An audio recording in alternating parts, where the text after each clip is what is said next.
Good evening, friends, and welcome to another edition of Crime Time with DutyRon and Ed Wallace. You know the drill. We are retired New York City police detectives and 9/11 World Trade Center first responders.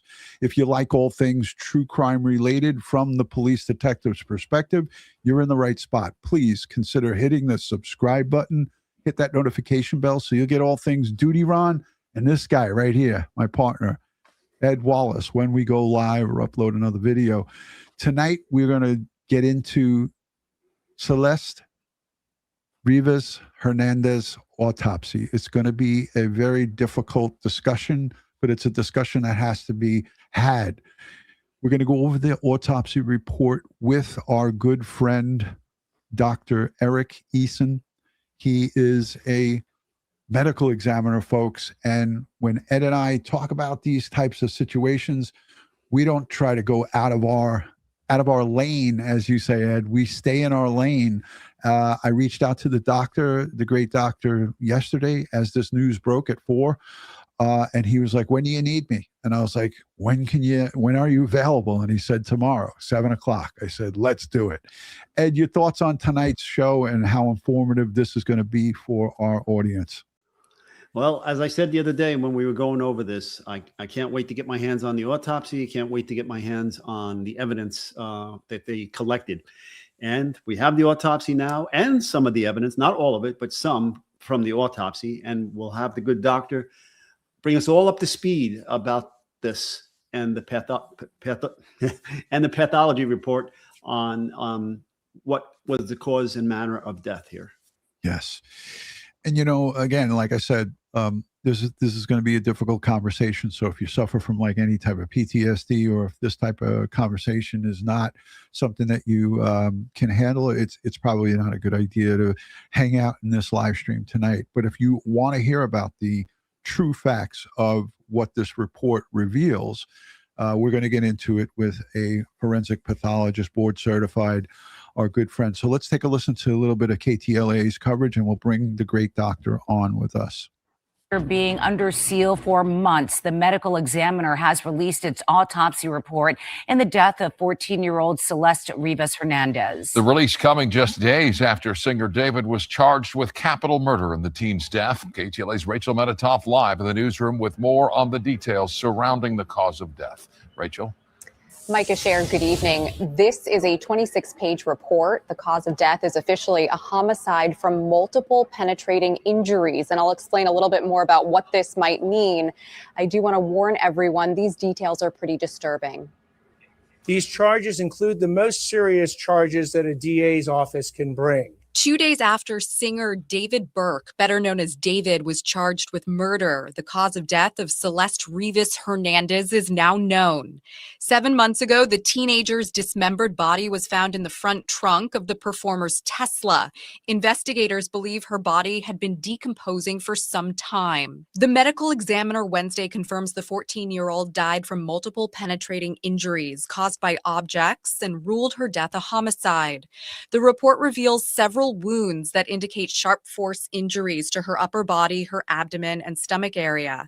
It also states she had alcohol in her system and tested as presumptive positive for benzodiazepines, methamphetamines, and MDMA, but more testing is needed to confirm this. One of the reasons that the medical examiner may not be sharing what the sharp object is because they don't know what it is. The dismemberment of Celeste's body likely happened after she died. The report lists the date and place of her death as unknown. On Monday, Celeste's family was in criminal court for David's arraignment, in which he pleaded not guilty to first-degree murder and other offenses related to the young woman's death. The coroner's report was sealed in this case. KTLA legal analyst Allison Treasel says at this point, the legal strategy doesn't change much, but prosecutors will have to place a murder weapon in David's hands. Unless more information is revealed and we learn more from the police reports, the prosecution is still going to have to show that it was David that was holding whatever that weapon is and inflicted those injuries. And this recently into our newsroom, the Rivas Hernandez family released a statement saying they're absolutely devastated by the findings in the report, and they're asking for privacy and patience as they process the information.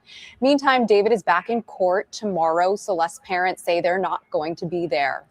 I just want to say that today, this report was from yesterday, David was in court for a preliminary hearing, and the district attorney revealed further disturbing information that he, in fact, had child pornography on his phone. And they revealed that in open court in a preliminary hearing just hours ago. This all happened today.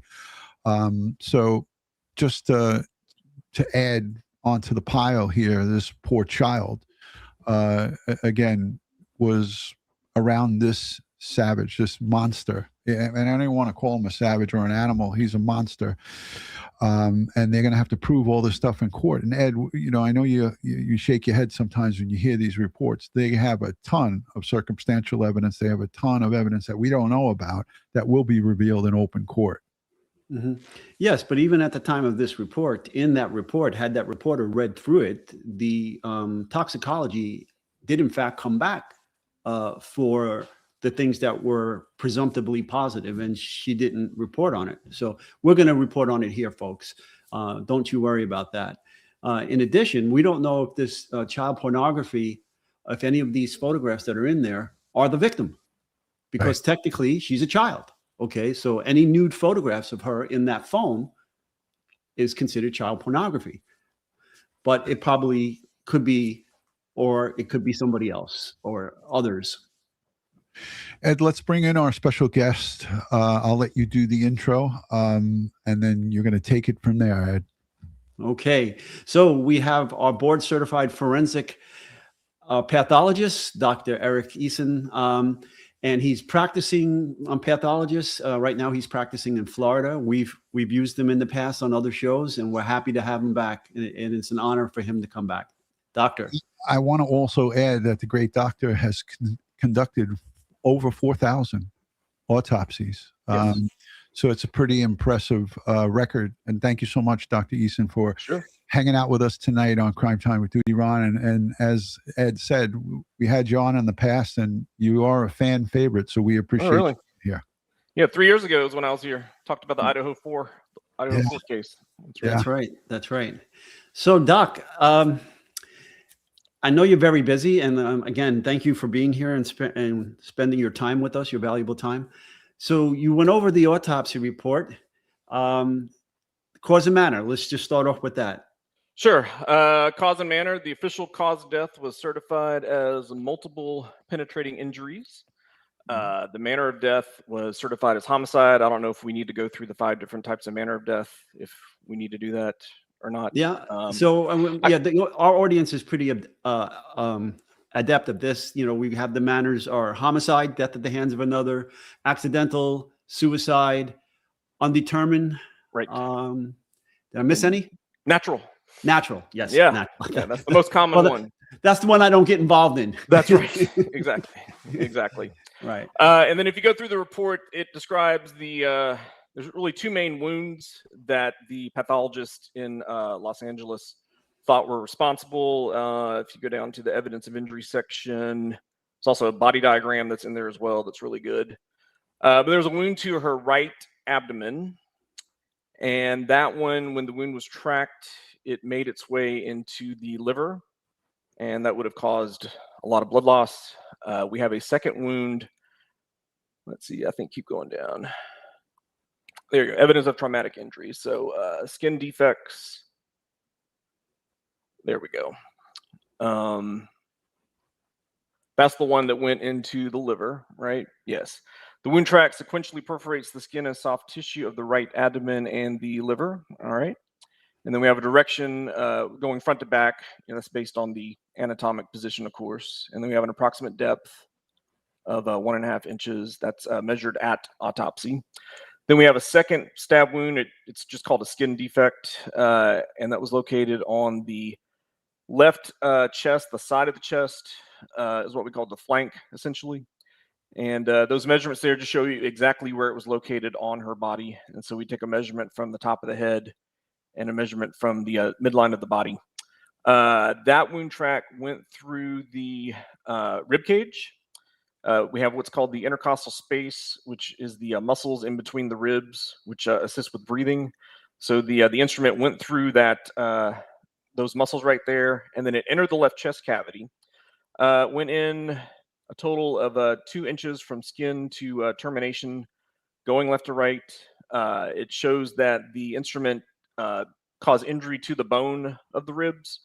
But when they looked at the left lung, there did not appear to be any kind of an injury to the left lung. But this is going to cause problems too, because we have what's known as it's called a pneumothorax, which is really just air in the lung cavity, which will cause a collapsed lung. So if you take the injury to the liver and the injury to the left chest cavity causing the pneumothorax, that would be enough to cause death in this case. Okay, so we have a depth of the injuries. That's so right. From that, you as the pathologist should be able to tell the detectives, at a minimum, it needs to be this long to create these injuries. Perhaps. So the issue with depth of wound tracks is that the body is very compressible. So you can have a 2-inch long knife cause a 3-inch deep wound track, because as the knife is going into the body, it's going to jam into the skin and compress the body. And so you're going to create a wound track that's actually deeper than the length of the knife. So on it helps. On a fresh body, you would see signs of blunt force around that injury. You could. But on the decomp body, which we have here, a badly decomp body, possibly mummifying, it's going to be much more difficult to discern that kind of data. That's right. Exactly. The skin's all discolored. The skin is broken down. You have other decompositional changes that are going to affect the appearance of the wound. I mean, that's why they weren't even called stab wounds in the report, because when the injuries occurred, death occurred, and then over time during decomposition, the wounds are going to start to change shape and appearance just because of decomposition. And so they're not going to look like your typical classic traditional stab wound that you would get on someone who is stabbed and then is like autopsied the next day. It's just not going to look like that. And Doc, I asked you that before we started the show. When we were in the green room, I said, this is not like your standard autopsy. You have a victim, you have the decedent who was arguably inside the front of that, in the front trunk of that Tesla from possibly April of 2025 until her discovery on September 8th of 2025. That's right. So a long period of time in the California heat and all of the breakdown, this is not your traditional autopsy of someone who's shot and killed on the street and brought into the medical exam. So. Correct. Due to decomposition, it's going to alter the way the injuries look and just alter. I'm seeing this chat here. Yeah, I don't want to take you off your train of thought, but I'll mention this question because it's pretty relevant. Decomposition is going to alter the appearance of the wounds and make the exam a little bit more complicated. Yes. Right.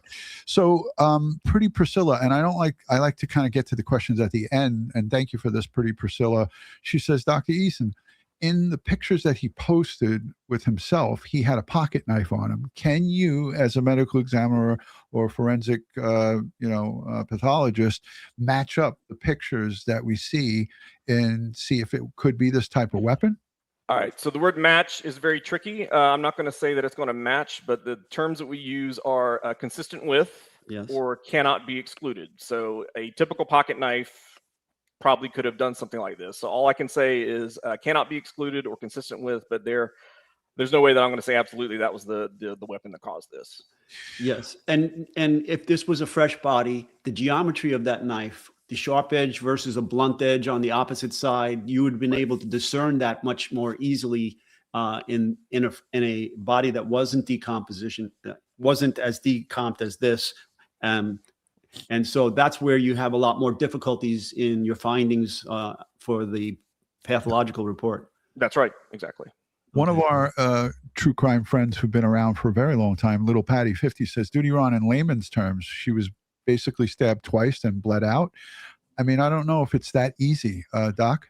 Stabbed at least twice. One of the wounds would have caused blood loss. The other one, okay, if you take a knife and it goes through the intercostal muscles, that can cause bleeding, but that wound is going to be more of the pneumothorax that I talked about, the collapsed lung issue. And then the other things, there were like 4 other defects that the pathologist wasn't sure if they were stab wounds. And so the best thing to say is stabbed at least 2 times, maybe up to 6 is what it looks like. Right. And then where's that body diagram? When you talk about the collapsed lung, can you expand upon that? So the air gets trapped between the lung and... That's right. So the normal situation is that the lungs hang out in the chest cavity, and anytime there's air introduced into that chest cavity, it's a negative pressure system. So when air goes in there, air's going to rush in and get suctioned in, and you're going to end up collapsing a lung. It's called a pneumothorax. And so if that happens and you make it to the hospital, what they do is they place a chest tube in the ER, and that'll help draw the air out and re-expand the lung. So right. I've actually had a collapsed lung. Oh, wow. You know, surgically collapsed for a procedure that I went through to remove several sections of my lung. These wounds that are in the front of the body, right? That's right. Predominantly, they're in the front. Right. Correct. So is that suggestive to you that the assailant was maybe face to face or slightly in front of the victim?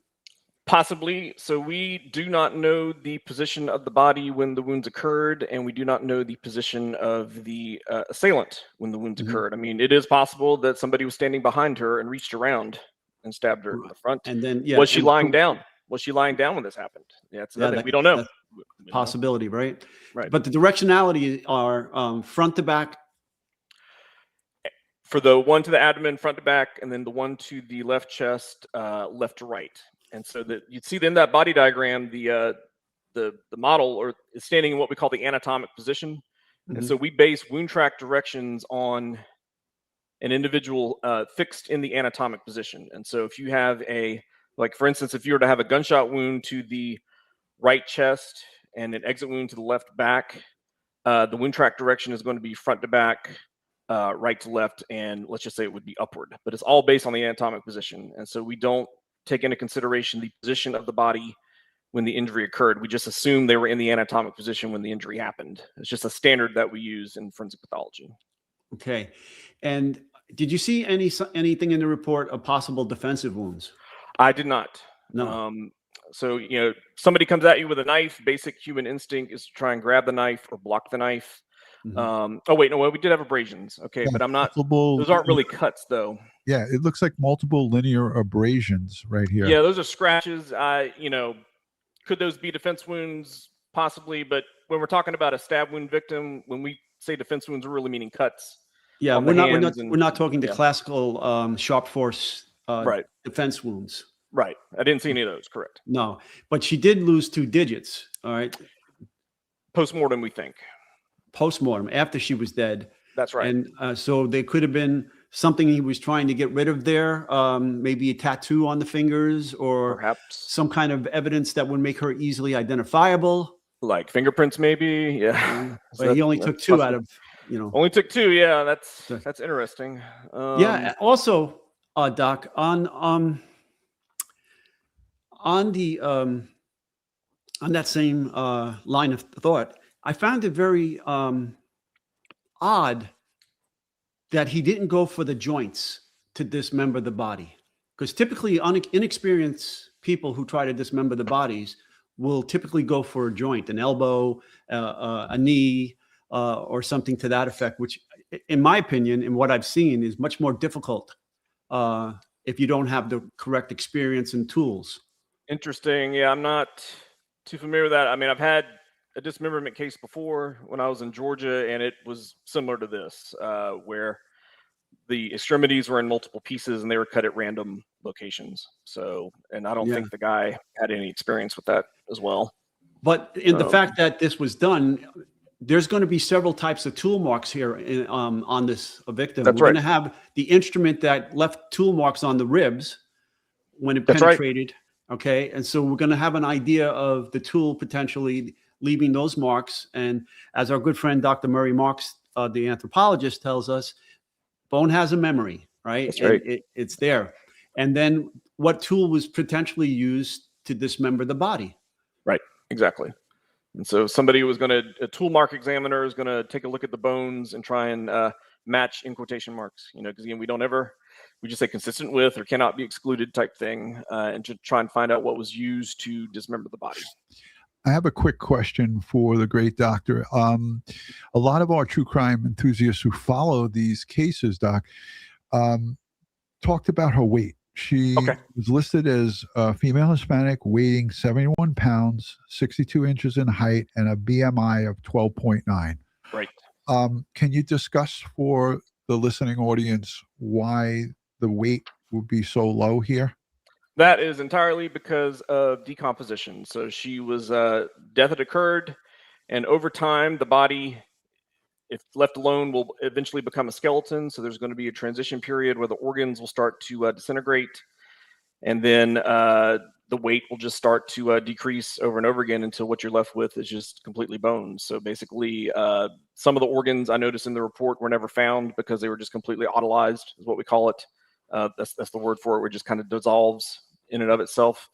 And so all that means is that she weighed 71 pounds because of decomposition. That's all that means.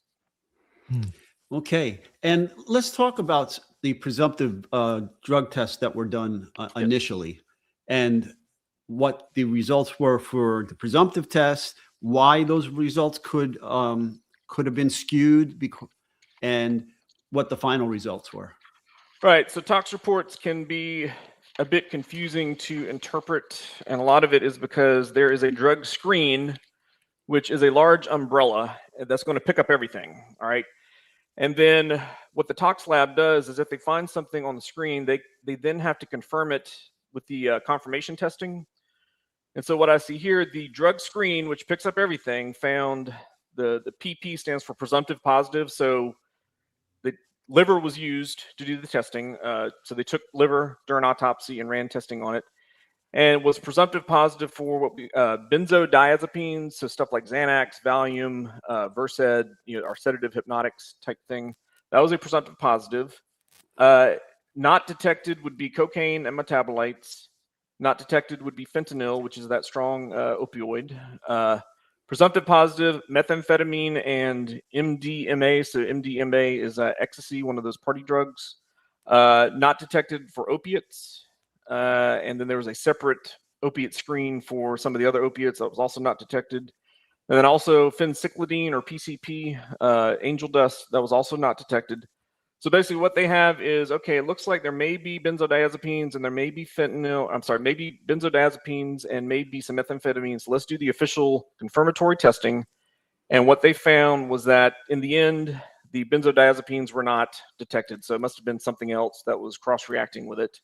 The designer opioids, I see the word INC, which means inconclusive. And so basically, you go look at the asterisks here, inconclusive due to interfering substances. So basically, there were other stuff that was found. I think it was probably decomposition products. So bacteria will produce all these chemicals during the decomposition process, which will cross-react and look like drugs of abuse. And then with the methamphetamine, I'm pretty sure I know what happened here. There's this chemical known as phenethylamine. I know that's a large word, but basically it has the very similar structure to methamphetamine. And so we get cases all the time where the initial tox screen is positive for methamphetamine, but then when you do further testing, these are on a decomposed case, it ends up being this phenethylamine. And so the report is going to say negative for methamphetamine. But I think that's what happened here, because it says inconclusive, and it also says due to an interfering substance. And I'm thinking that interfering substance was that phenethylamine that I was talking about. And a lot of these are the byproduct, as you said, of the decomposition. Right. That's right. That's right. All right. So yeah, it can be confusing. Okay. Yeah. A lot of people had the questions about the drugs and right. alcohol. I think at the top it did have here alcohol, and it said ethanol. Ethanol was found, however, when death occurs and if the body is not found for quite some time, the bacteria will produce ethanol. That's right. I think so. Go ahead. To discuss it's fermenting. Right. Basically, what it comes down to. Yeah, the bacteria are multiplying and they are fermenting and it turns it into ethanol. Now, here's the thing: we can't tell whether or not she was drinking ethanol when she died. We can't prove that because the ethanol is the same whether it was pre-mortem or formed post-mortem. It's the same chemical, so we can't tell. Mm-hmm. A lot of folks in the chat are asking, Doc, how can a medical examiner determine how long her remains were in that front trunk of that Tesla Model X? Well, we do the best we can, but time of death is not an exact science. Unlike all on the TV shows that were out there, in the 2000s, I'm not going to mention the names of them, but you had a medical examiner walk in and say, the rigor was this and the lividity pattern was this. That puts the time of death at 2 a.m. last night, and that's not true. Okay, it doesn't work like that. This isn't Quincy. No, Okay. it's not. Okay, but there is something that can aid us. They found insects. There you go. All right, and so if you know the life cycle of the insects that form the larvae on the body, you can hire an entomologist, and they can try and recreate how long the body would have been there. I don't know if that was done. I know that the larvae were collected because I saw that in the evidence sheet. Now, whether any testing was done on it, I have no idea. Yeah, there were several insects that were collected. I'm not sure that they're all larvae, but because you could find multiple generations of insects in there, depending on how they were hatching and feeding on the body. Right. So what we do is we have a window of time. We have when they were last known alive, when they were found deceased, and then death occurred sometime in between them, in between those two time periods.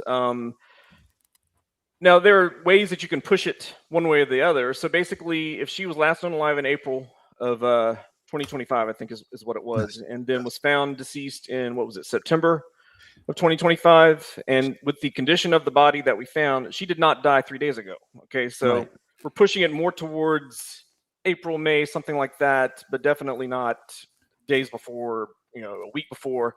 But really, all we can do is just come up with a range, and then the autopsy really just doesn't.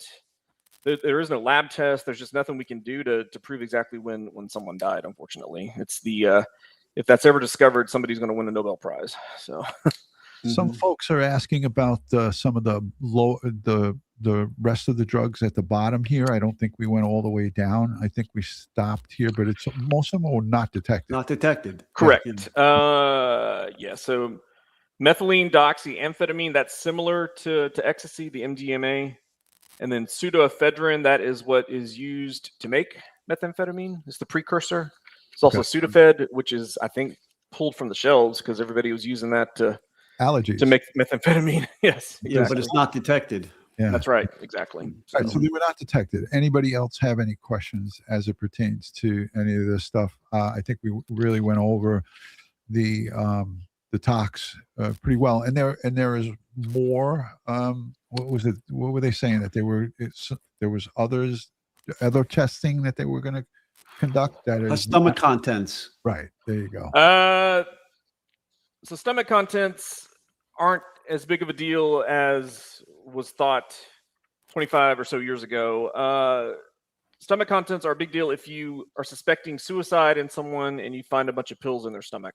Right. But collecting stomach contents and running toxicology testing these days just isn't done that much anymore. All the labs that run toxicology testing, they want blood, and they want to test blood. And so, and I've had cases where I have found 25 pills in someone's stomach in their gastric contents, and then we run the testing on the blood, and none of it's there. So they must have died right shortly after they took all the pills from something else and just hadn't absorbed yet. So it's really not a good specimen to run any kind of tox testing on.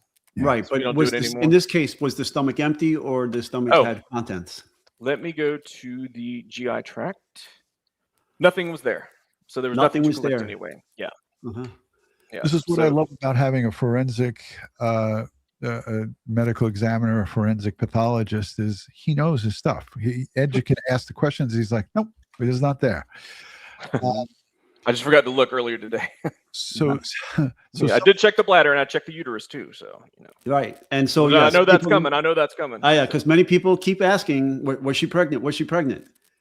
There were no fetal remains found in the uterus. However, if she was recently pregnant, the only way to prove that is to do a pregnancy test, which you can't do because we don't have urine or blood. Right. So I cannot absolutely 100% say that she was not pregnant when she died. So I want to put this back on the screen while we're here discussing this. So this is just a continuation of the external exam and all of this. This is all standard for autopsies, correct, Doc? This is, what you're looking at now is the checklist. And it says the organ weight. It's what the pathologist uses to document everything, and then they dictate it later on. And so the external exam is off to the left. Sounds like the pathologist just went ahead and straight dictated that instead of writing everything down and dictating later. But you can see heart weight 100, that's 100 grams. You have the measurements of the ventricle. So RV is right ventricle. It was 0.3 centimeters thick. Doing ventricle measurements, that's just standard in autopsies. You got the lung weights, they're each 100. If they found anything, they're going to write it. So you see liver weight 225, and then you see ANT defect, anterior defect, that's your stab wound. Okay. All right, so he's just documenting that on our organ weight sheet. The spleen weighed 50 grams. You still have the kidneys, uterus and ovaries were there. What else? So she still had her appendix, and then the brain weight 600 grams. But this is just a checklist, just to write stuff down and then dictate later. I dictate in the morgue, so I just stand there with my dictaphone and just go for it right then and there. But other people write stuff down and dictate later. So that's just how I do it. That's how Georgia taught me to do it. So, Ed, anything further? Doc, do you have anything that our audience would be interested in that we missed here? I mean, there are certain questions that you need to answer on a case, and a lot of this is found in the classic forensic textbook, The Pathology of Homicide by Lester Adelson. And so I wrote down some of the questions that you answer. And so when you have a case like this, first of all, who are you? So right. How did we get her identified? Did anybody wonder about that? And so I was wondering about that too. She did have a tattoo on one of her fingers. All right, and that could have helped identify her, but she was actually identified by dental records and dental examination. So they took an X-ray of her teeth and matched it up with X-rays from her dentist, and that happened, I think, 6 days after the autopsy. The dentist sent the records over, and there was a comparison made. Dental X-rays. So who are you? All right, how did you die? I think we pretty much figured that out. Where did you die? Okay, I have no idea. I don't think she was stabbed on the street where the car was found.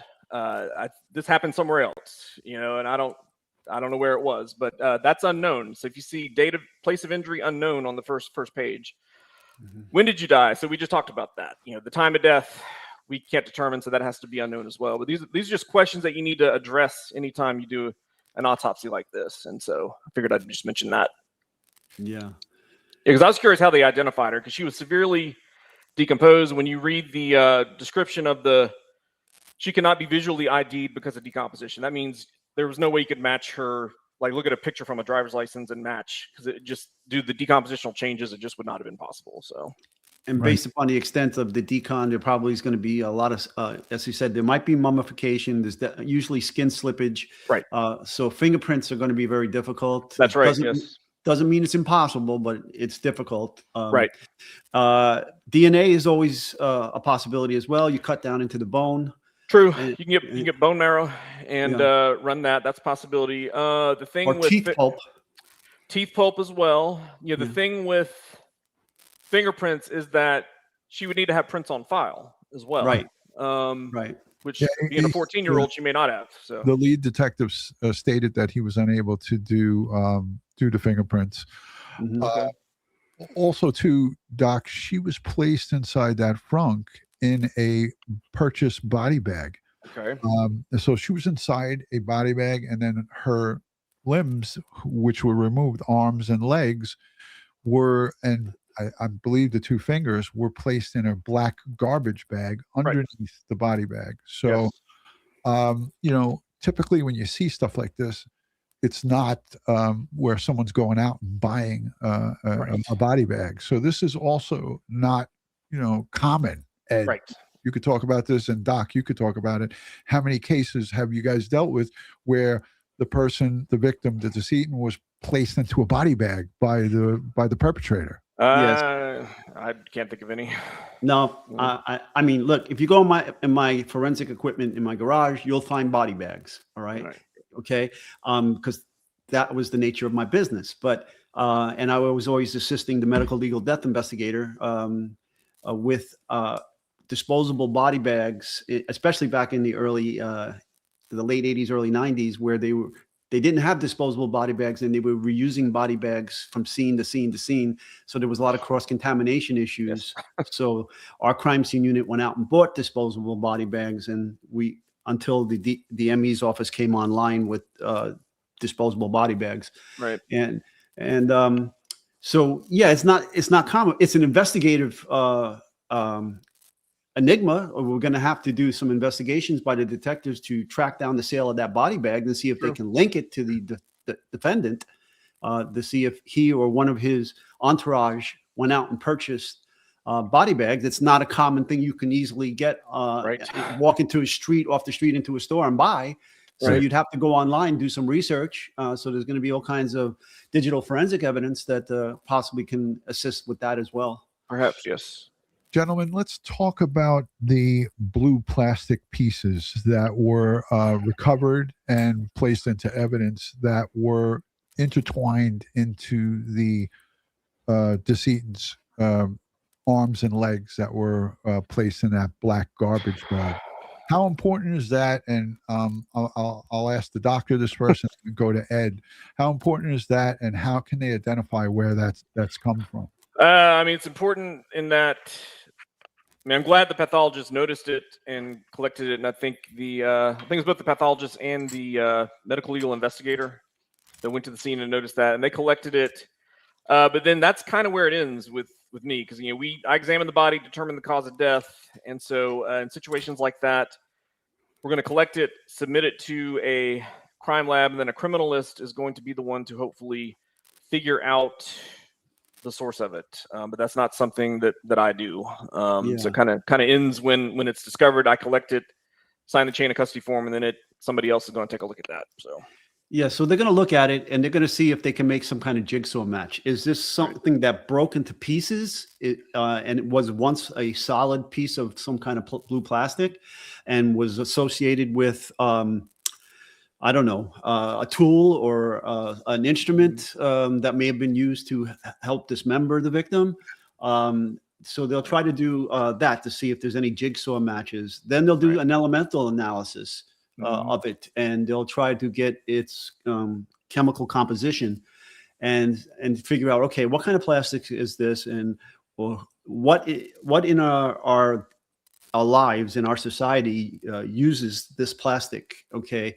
And try to figure that out. And there may be additional evidence that was recovered at the scene where they suspect the homicide or the murder occurred, and then try to match things back up. But other than that, if there's like no writing on it, there's no information about manufacturer or any of that stuff on it, they can look at it for DNA. If it was commingled with her, if there's any other DNA there, it's going to be a mixture of hers and somebody else's. They're going to see how big are these pieces. Can we examine them for fingerprints? Okay. So here's the evidence collected, gentlemen. So basically it goes into this hair kit. Insects collected in a plastic container with 70% alcohol and packaged and sealed into a brown paper bag. They talk about the swabs of the side handles of the body bag, swabs of the top handle of the body bag, and so forth. Here at the bottom, it says trace evidence number 1, trace number 1 and 2, blue plastic pieces on the right leg attached to the torso. Trace 2, blue plastic pieces on the legs and arms. And this is where I'm thinking. The investigators can get all of his purchase lists off of the internet. They could subpoena all of his purchases on Amazon, or all the purchases that his assistants made, and all of the people around this guy. Because as we know, a lot of these rich people, they'll say, oh, I have an assistant. I'll let him buy all the dirty stuff and I'll either use it or somebody else will use it. So I think there'll be a track record or just, a history a purchase history, that they'll be able to go back and look and say, oh, this hacksaw had a blue plastic handle, and we hope that that's what would be the case here. Yeah. Like I have a very old hacksaw, and it has a black plastic handle on the back. So maybe it broke when they were trying to dismember the body. Yes, Kathy, you're not telling me anything I don't know. Okay. No. It's not, like, as I said, it's not like there's stores on the street that you can walk in off the street and buy this. You're most likely going to get it from a supplier online. And there's going to be a record of that transaction. Right. Okay. You can buy caskets and body bags on Amazon. I know that for a fact. Without a doubt. Yeah. But like I said, there's going to be a search, that digital forensic evidence. And if you're searching for these things, you're going to find that search. If you purchase them online, okay, that you're going to find that as well. They got the body bag. They should be able to get the make and model of the body bag and then determine who distributes that in that Los Angeles area. Right. So yeah, it just continues on. It says about the leggings and the clothing and everything that she was found with. Right. They bring all that stuff back, package it up, send it off, and keep it for evidence for the future. And then here's this is what Ed, you and I discussed this briefly, but I want to talk to you about this. The following items were collected, placed, and sealed in the same black biohazard double bag. Detective Byers, that's the homicide detective, authorized the disposal of the bags on September 18th, 2025 at 12:44 hours. And they list the bags. He authorized disposal of said body bag and trash bag where her arms and legs were placed and fingers. I don't agree with that. That should have been held. That's screwing my head up right there. And I've had body parts in bags, and the bags had to make it to trial. Even after the body parts were removed and then the bags were processed at the lab, full analysis, because I don't see a full analysis of the bag here. I don't see anything that says that the bag was worked up with an alternate light source for hair and fiber evidence. Okay. I don't see any of that. I just see they did a lot of swabbing for DNA on handles of the body bag and the zippers of the body bag. Right. So I get it. It stinks. I get it. It's messy, but you put it in a drying chamber, you dry it out. Okay. Once it's dried, a lot of that decomp smell goes away. Okay. And then you package it up correctly and you maintain it as evidence until the trial and appeals are over. Right. Yeah, this last line here really, I was very concerned with it. The following items, I'm going to just make sure I'm reading it right, were collected, placed, and sealed in the same black biohazard double bag. Detective J. Byers authorized the disposal of the bags on September 18th, 2025 at 12:44 hours. And then they list body bag and trash bag. Now, usually biohazard stuff like that gets incinerated. Right. Okay. So it's gone. Now it's gone. Okay. Yeah. So I'd rather have it and not need it than need it and not have it. Right. All right. Because the defense attorney is going to say, well, my experts didn't get a chance to look at this stuff. My experts, could have seen if it was processed for fingerprints, so forth and so on. But now it's gone. Yeah. It's crazy. It's crazy. All right, Doc, I know I promised you just about an hour. We're 43 minutes into the show. Would you mind if we took some questions from the audience? I'll do my best. Yeah, it's like 780 or so people here. So hashtag doctor, we'll just make it easy. Hashtag doc, hashtag Ed, hashtag Ron, with your questions as it pertains to the autopsy of Celeste. Let's keep it on topic, and we'll field them as we see them. Little Patty says, in my opinion, just saying they saw that saw that dismembered her was made from a 3D printer. I mean, we don't know. And we value everybody's opinion, and heck, you could be right, but I'm not really 100% sure on that. Let's Anybody? see for questions. Oh, here we go. Princess Mitch from Arizona, the great state of Arizona. Hashtag Docker. How can you tell that the fingers were removed post-mortem? Good question. I would say again, they were collected. They were found though, right? Because I was kind of confused. I thought when we like before the show, were they removed and never recovered? I can't remember now. I'm not sure. I don't think that they were found. I said that, but I don't see anywhere in the report where it was said that they were found.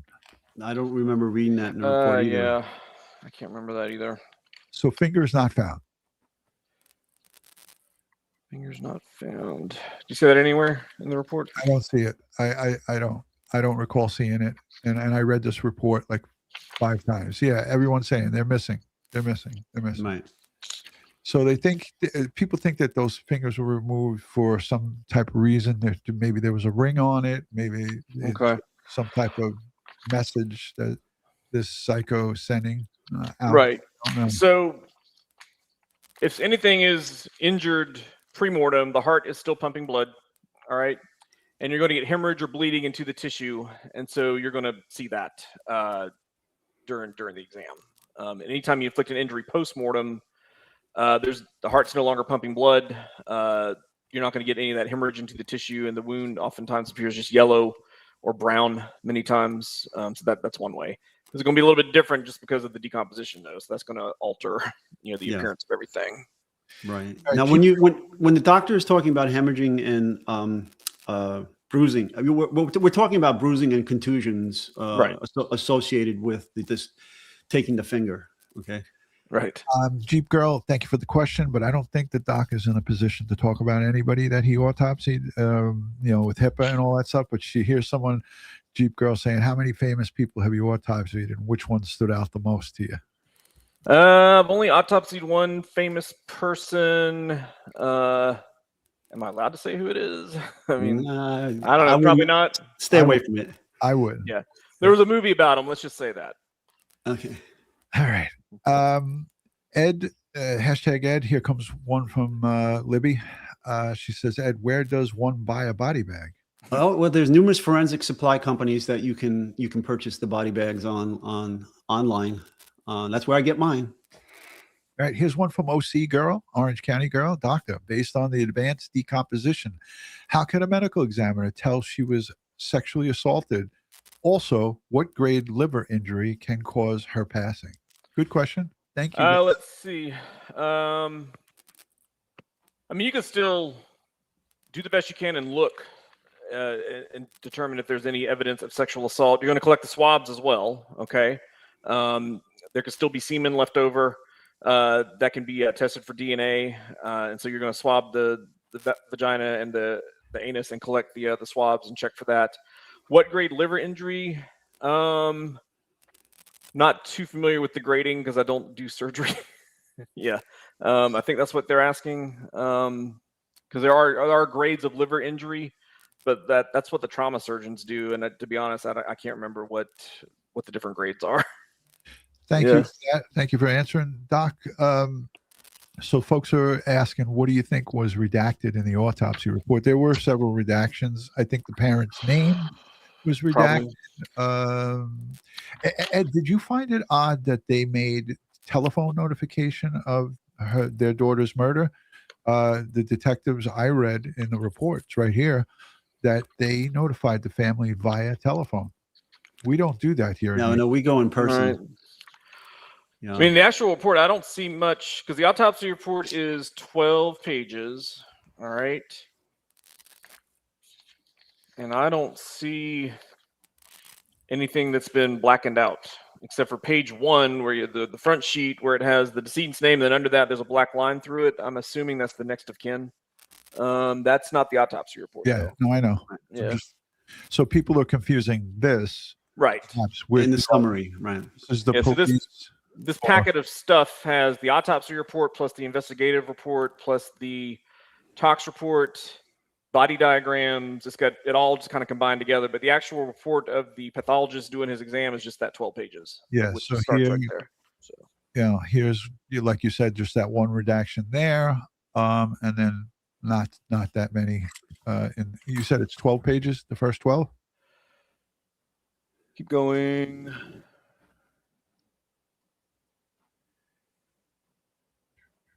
Okay, Jeff, while they're looking for this thing, yes, I believe there's going to be tool marks because he cut through the bones, the long bones of the legs and the arms and the injury to the rib and the fingers. There's going to be tool marks I'm on 15th. of that instrument that was used. And it could be many different instruments.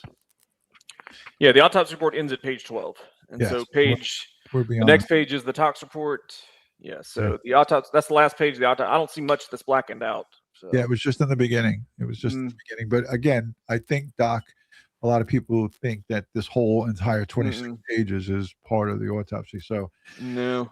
So what you have here in your hands is the case file, essentially. This is pretty much everything in the case file that is releasable to the public, of which the autopsy report is one of them. That's the body diagram. Right.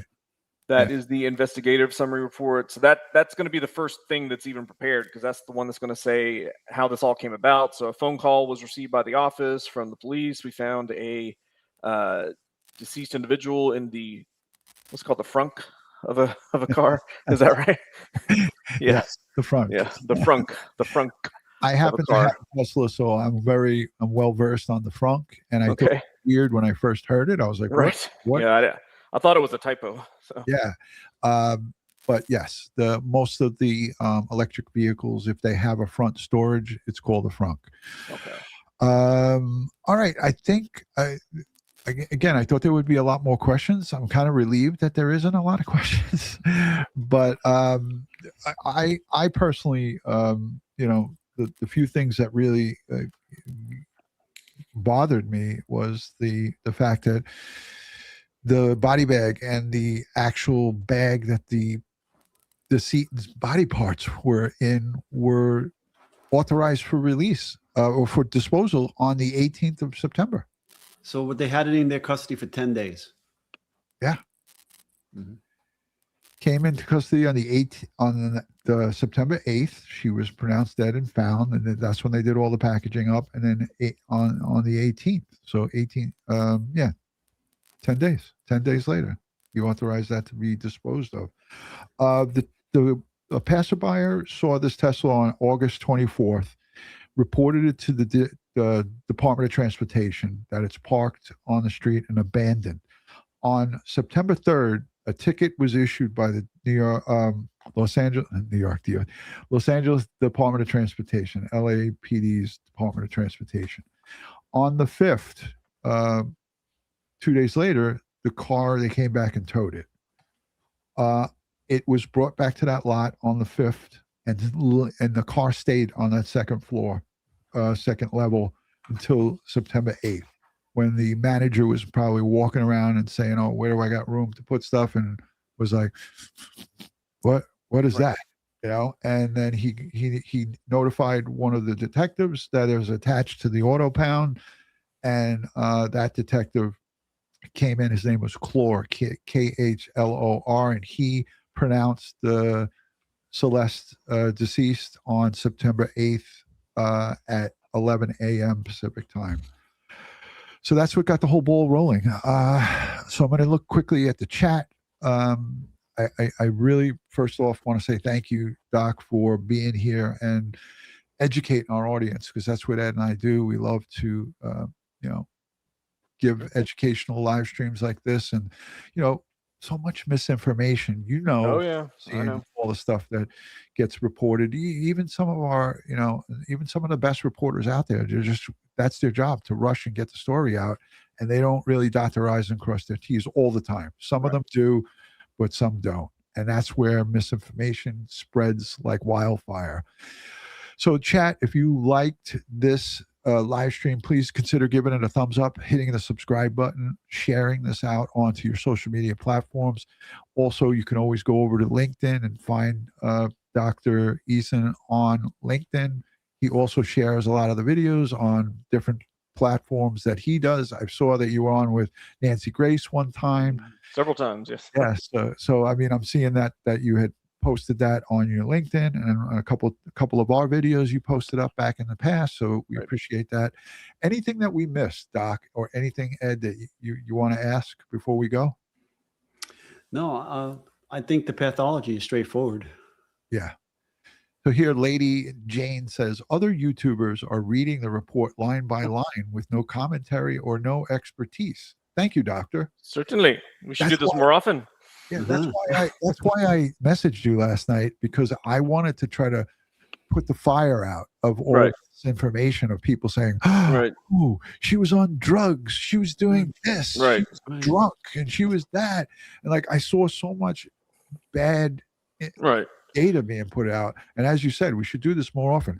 Yeah. You are now in the Rolodex. You're back in the Rolodex. Yeah, and this kind of shows how the differences between each individual state. So the Idaho case 3 years ago, I never saw the autopsy reports on those. We just kind of talked about in general what an autopsy would be on a stab wound case. Yet California, we have the full-fledged autopsy report, and it hasn't gone to trial yet. So that, I mean, I think that's interesting.